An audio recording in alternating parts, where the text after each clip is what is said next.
So we're going to Abuja now, where a former member of the House of Representatives, Sanni Zorro, will be joining us to talk about the Come Back Now directive given to herdsmen in the south to return to the northern part of Nigeria. Stay tuned.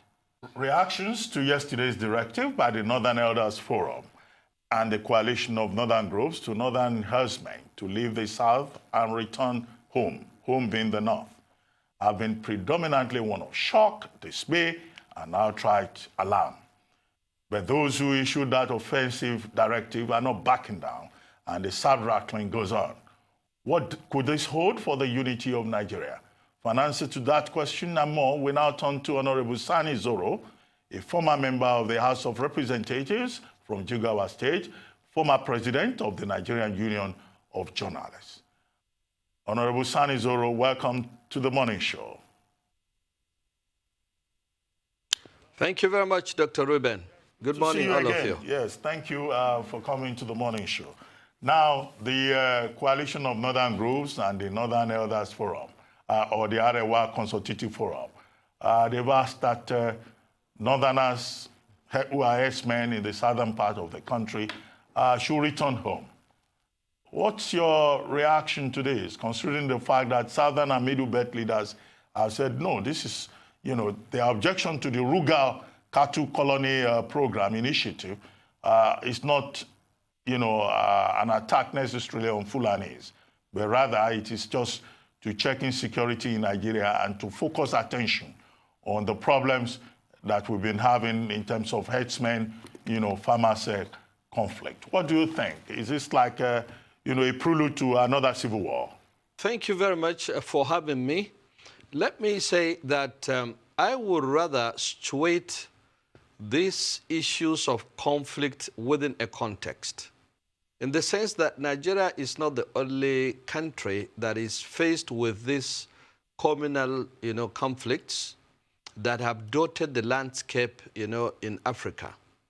I give you an example. The last time I checked, there are 55 fully potential as well as full-blown insurgencies or insurgent movements in Africa. And that is out of 56 African states. 55. From Casamance to the latest conflict that has flared up in the Volta region in Ghana. There are 55 of them. Now, some of them also have the character of herdsmen, farmers' conflicts in places like Mali, Burkina Faso, Chad, Kenya, and quite a number of places where you have pastoralists. I want to say right from the beginning that Nigerians seemed to be poor managers of conflicts, and also the fact that we have been stuck in time. Why are we where we are? It's simply because there is too much politics. This issue, the latest issue of farmers, had this conflict that has raged on over the last 5 years, for instance, has been more politicized than the leadership of the country, as well as various stakeholders devoting more time to finding solutions. Now, as for the latest directive you said by some groups in the northern parts of the country, I do not know the context or what has informed what they issued out as directive, but I guess probably because they think the herders that are in the southern parts of the country are not safe, or probably they want to preempt a situation whereby they will come under massive attack, and then there will be retaliatory attacks on some groups, ethnic groups in the northern parts of the country. Probably that's what has informed their own opinion, but I am not in any way standing for them. I'm not their spokesperson. But I would rather think the best approach is also to borrow a leaf from societies that have experienced similar conflicts, and then we reach an elite consensus in the country on how we go about resolving these issues. Through conflict resolutions, we need to invest in conflict resolution mechanisms at various levels.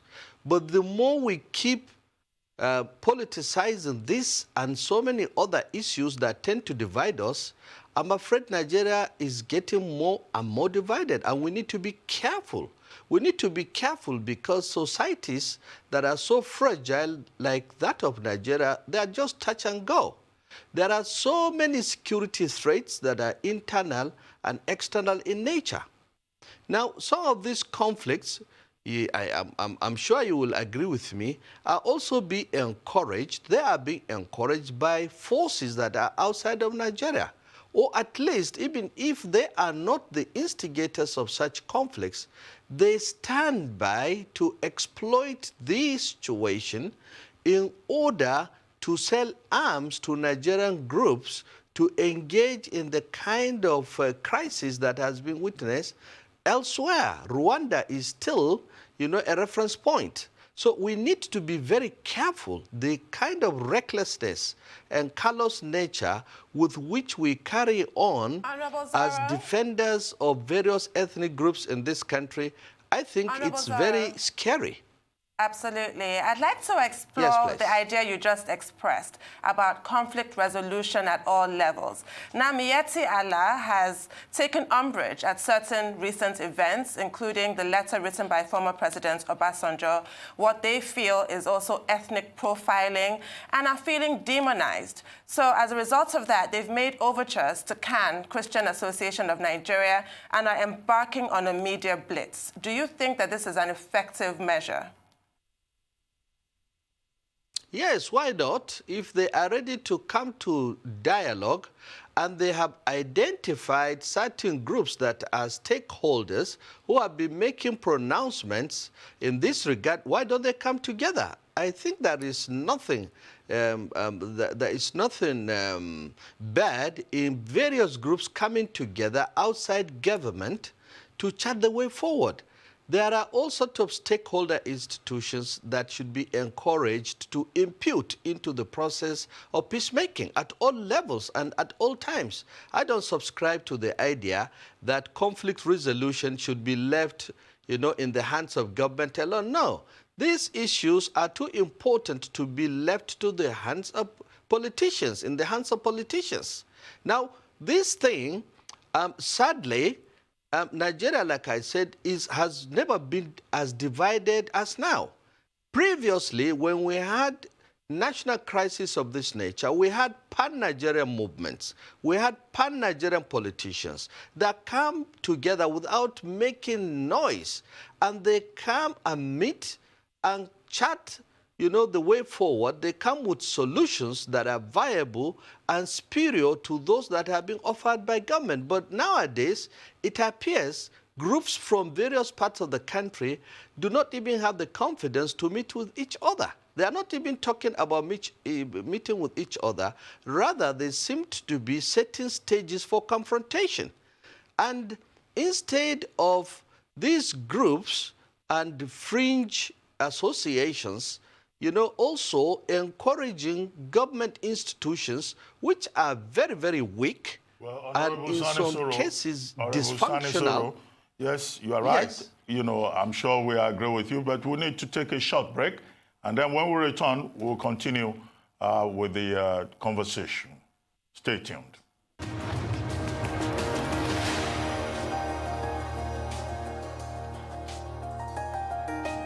Welcome back to the morning show here on Arise News. Still with us in our Abuja studio is Sanni Zorro, former member of the House of Representatives from Jigawa State and former president of the Nigerian Union of Journalists. Honorable Sanni Zorro, you've been talking about how conflict in Nigeria has been politicized. But we all know that the responsibility of government under Section 14 of the Constitution is to be responsible for security and the welfare of the people. But who is responsible for this politicization of conflict in Nigeria? And you talked about conflict resolution mechanisms and building an elite consensus. Now, will you consider it a good idea that some persons, including the National Assembly, have recommended a national security summit? Or you think that a national security summit is of no use, to probably end up like various conferences, national political conference, which some other people just came and dismissed. Well, if the National Assembly thinks that a national security summit is one option of going about it, so be it. When we were in the 8th National Assembly, I remember vividly that on so many occasions, the National Assembly leadership engaged with various leaders of the security sector. And they were always complaining of lack of funds or one thing or another, ungoverned spaces, and a range of complaints. And I remember very well that the National Assembly came up with certain prescriptions, including improving, funding for security agencies. I particularly can remember that I recommended the funding of security agencies should be first-line charge, and that we should be able to give all that they request for, but in case of any failure, security failure, we should be able to hold them responsible. Third, I remember also that I sponsored 2 motions that called on the executive arm of government to patronize the Army Corps of Engineers in the reconstruction of the Northeast region, as well as civil contracts that can be implemented or executed by the Army Corps of Engineers in order to improve their funding. So if the National Assembly wants to continue with these efforts at gauging and trying to find solutions and hearing out from the security agencies, that would be a good idea. But apart from that, Dr. Ruben, citizens must also impute, and government should be able to mainstream these inputs from various sources into decision-making. I do not subscribe to an opinion where government, like you said, under the Constitution, that has the responsibility to safeguard lives and property, and which is in every constitution that I know about in every country of this world, but where you find government failing or where you find gaps, you cannot just say citizens or citizen groups will not contribute and everything should be left to institutions that are clearly fragile, weak, and vulnerable. And that is why in this country, apart from the latest farmers-herdsmen conflict that is now raising a lot of dust, we have numerous conflicts that are tearing the country apart. The northern parts of the country is almost 70% gone. 70% gone in the sense that the Boko Haram conflict has raged on for 10 years. In the northwest parts of the country, out of 7 states, only 3 are, so to say, not completely racked or consumed by these conflicts. That's Jigawa, Kano, as well as Kebbi. But the others have been substantially consumed in the so-called banditry that has, its roots in Zamfara, Katsina, Kaduna, and other states. And this has been on also for close to 10 years. The north-central part of the country, if you remember, Dr. Ruben also, has had, conflicts of communal nature, either between the thieves and their brothers, thieves of Benue State and their brothers in Taraba State, leading to a lot of internal displacement. We have had IDPs as a result of this conflict in Makurdi, in Wukari, and various parts. Now, apart from that, this farmers' conflict has also escalated the nature of the conflict in Nasarawa as well as other states in the north central. So 70% is not too much a figure to quote, in the northern parts of the country that are clearly failing, and we do not seem to have answers, in resolving them. So Nigeria, either of the southern parts or its various components, owe it a duty to help other states or parts of the country that are weak. They need to prop them up. They need to backstrap them. Otherwise, the conflict travels at a very alarming rate that it is going to affect other places.